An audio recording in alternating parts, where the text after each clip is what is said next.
Vamos a iniciar con el tema de cinemática. Ya en la introducción de la materia de física decíamos que cinemática es la rama de la mecánica que estudiará el movimiento de todos los cuerpos.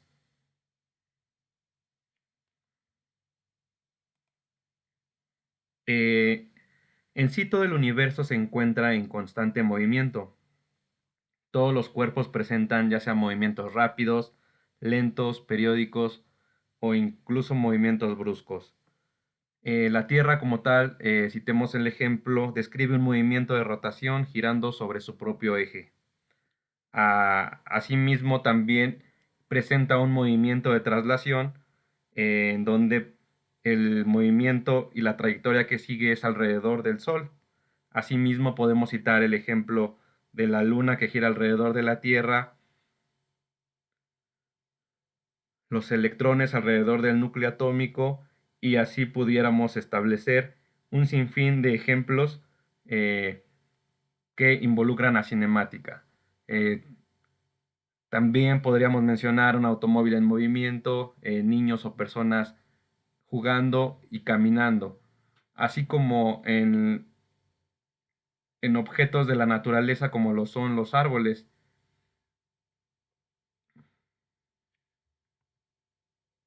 Bueno, dijimos que la mecánica entonces es la rama de la física encargada del estudio de movimientos y estados de los cuerpos.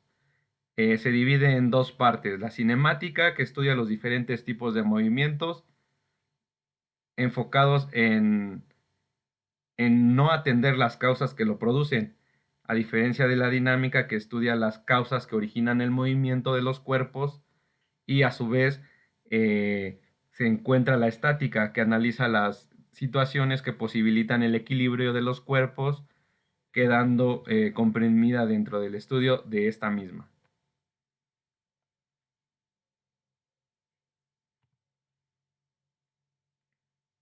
Decimos que un cuerpo tiene movimiento cuando éste cambia su posición a medida que transcurre el tiempo.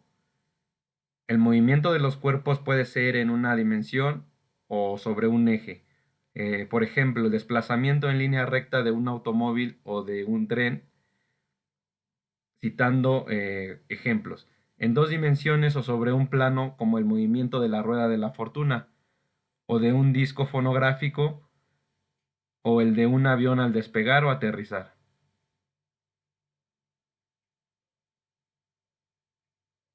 En tres dimensiones o en el espacio, como el ejemplo que ponemos de un tornillo que, al hacerlo girar con un desarmador, este penetra la pared.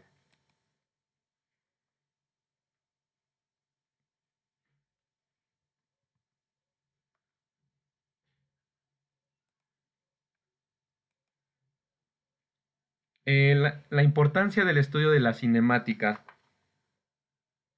El estudio de la cinemática nos va a posibilitar conocer y predecir en qué lugar se encontrará un cuerpo, qué velocidad tendrá al cabo de cierto tiempo, o bien en qué lapso llegará a su destino. Hacer la descripción de movimiento de un cuerpo significa precisar a cada instante su posición en el espacio.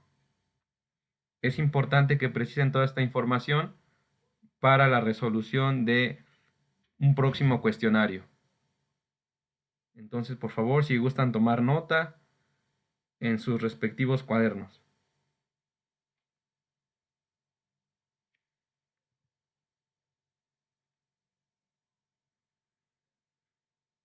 Concepto de partícula material en movimiento e interpretación de su trayectoria.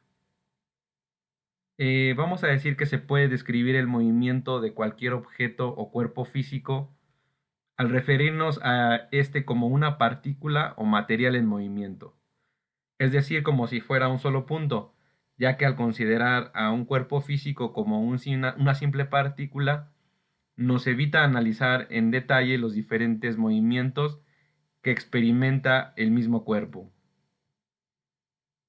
Por ejemplo, durante el desplazamiento de la trayectoria que sigue un balón al ser pateado, en realidad se desplaza en el aire, pero este va girando y haciendo distintos movimientos.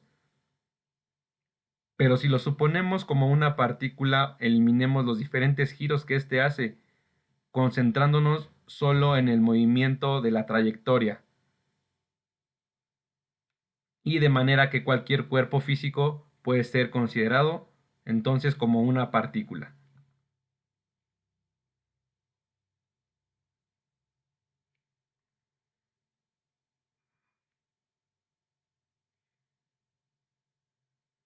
En la descripción de cualquier movimiento o de un objeto físico, es necesario siempre señalar cuál es su posición. Para ello es necesario establecer un sistema de referencia. Existen dos tipos de sistemas de referencia, el absoluto y el relativo. El sistema de referencia absoluto es aquel que considera un sistema de referencia fijo, es decir, sin movimiento. Y el sistema de referencia relativo es todo lo contrario, ya que aquí se considera móvil al sistema de referencia. En realidad es importante establecer que no existe un sistema de referencia absoluto, ya que como al inicio de la presentación decíamos que todo el universo se encuentra en constante movimiento. Citemos el ejemplo de una persona que se encuentra parada en una esquina y este observa a un automóvil circular a una velocidad de 50 a 60 kilómetros por hora hacia el norte. Podría considerarse que el automóvil se mueve respecto a un punto fijo, es decir, sobre la persona, ¿no? Eh, pero si analizamos a esta persona como y determinamos como un punto fijo, también tendríamos que establecer los movimientos que ejerce la Tierra sobre ella misma, ¿no? Conocemos que existe el movimiento de rotación y de traslación. Sin embargo, resulta útil tomar en cuenta eh, solo el movimiento que produce el automóvil. Es decir, va a ser de bastante utilidad suponer a la persona como un sistema de referencia absoluto, es decir, como un sistema sin movimiento o fijo, para así poder facilitar su posterior estudio y su posicionamiento en el espacio o en un plano cartesiano. La importancia de definir claramente el sistema de referencia empleado al describir cualquier movimiento de un cuerpo se comprenderá mejor al citar los siguientes ejemplos. Decimos que en un tren cuya marcha es de 80 kilómetros por hora, viaja una persona a la cual se le ocurre caminar en el vagón o en la misma dirección, y a una velocidad cuya magnitud es de 5 kilómetros por hora. Podemos citar un ejemplo más real cuando viajamos en el metro de la Ciudad de México, ¿no? Y vamos a llegar a nuestro lugar de destino. eh, en este caso, el tren o los vehículos van a una velocidad mínima de 60 kilómetros por hora. Pero cuando nosotros queremos anticipar una bajada, vamos a una velocidad mucho menor, ¿no? Estableciendo un promedio de 5 kilómetros por hora. Esto lo hacemos considerando al tren como un sistema de referencia inmóvil. Sin embargo, si las personas que están observando desde fuera, cambia completamente el sistema de referencia, ¿no? En este caso, su sistema de referencia sería la Tierra, ya que para él la magnitud de la velocidad del pasajero se observará y se obtendrá al sumar la magnitud que ejerce, que ejerce el tren más la suma de la velocidad promedio que en este caso lleva el individuo que va a bajar en su siguiente destino. De igual manera, cuando viajamos en un avión y observamos el movimiento de las azafatas por el pasillo central, Lo referimos respecto al avión, considerando como un sistema de referencia fijo, pero para el piloto que supervisa meticulosamente el vuelo del avión y mira en forma permanente hacia el exterior, tendrá un sistema de referencia completamente diferente y que será la Tierra, que es considerada fija o móvil. Es decir, vamos a despreciar su movimiento de rotación y de traslación.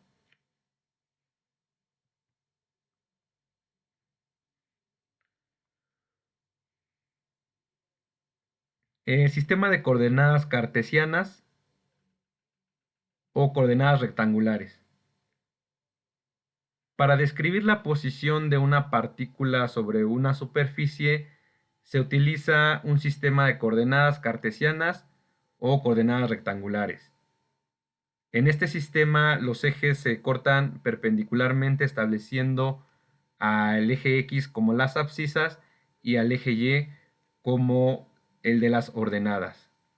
En la siguiente figura se observa precisamente el bosquejo de este sistema de coordenadas cartesianas o rectangulares, en donde establecemos al eje X de manera horizontal y al eje de las Y de las ordenadas en el eje vertical.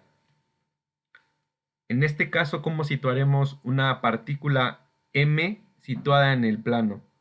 Está determinada por dos magnitudes, ya decíamos la abscisa o distancia que se encuentra en el eje de las X, es decir, de de una posición 0 que llamamos origen a una posición Q. Así por el otro lado de la ordenada tendremos una distancia que será del origen al punto P.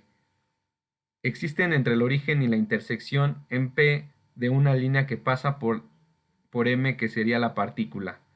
Por tanto, la posición de la partícula sería 40,30.